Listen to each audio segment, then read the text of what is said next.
Guys, good afternoon. Magluluto po tayo ngayon ng alamang. Ayan, ang alamang. Baboy, yung taba. Tapos ayan yung kamatis, sibuyas, bawang. Kasi papartner po natin sa mangga. Mangangain po ng mangga. Ayan po yung sili. Lalagyan po natin siya ng sili, guys.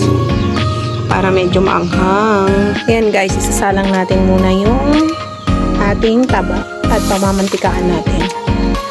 Hindi natin siya lalagyan, guys, ng mantika para po siya siyang magmantika.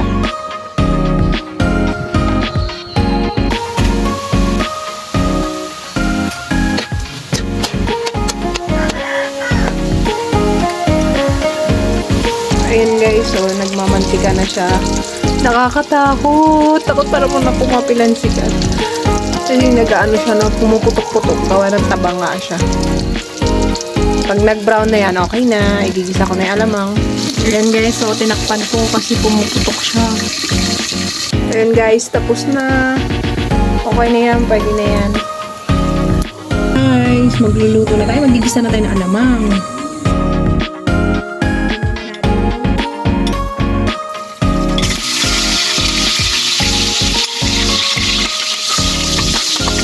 Iwasan po natin ng mantika kung gamit.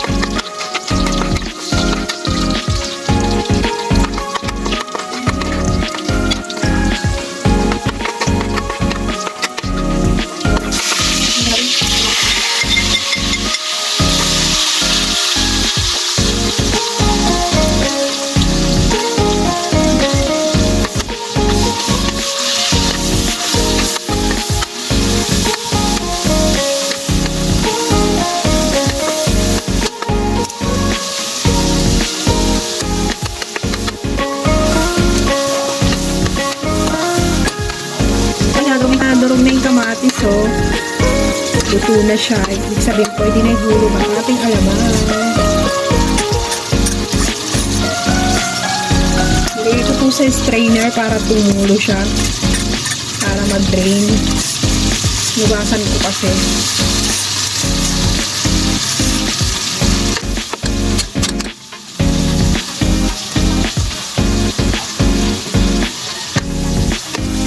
Hulog natin, guys, ang sili. Maraming sili kasi gusto daw nila maanghang.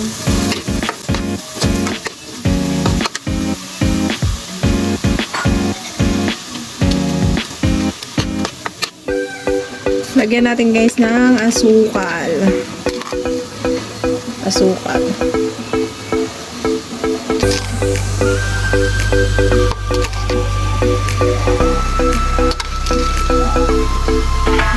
Kasi papatayin natin yung alat, guys.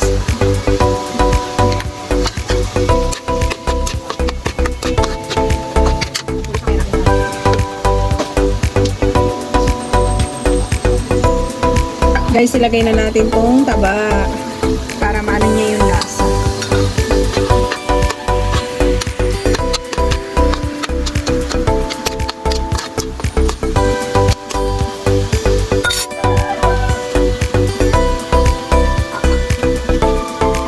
Guys, dagdagan pa natin ang asukal kasi ang alat pa.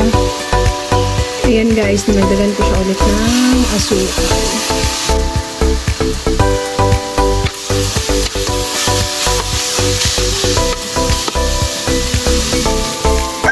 Okay na po ang ating alamang na may taba.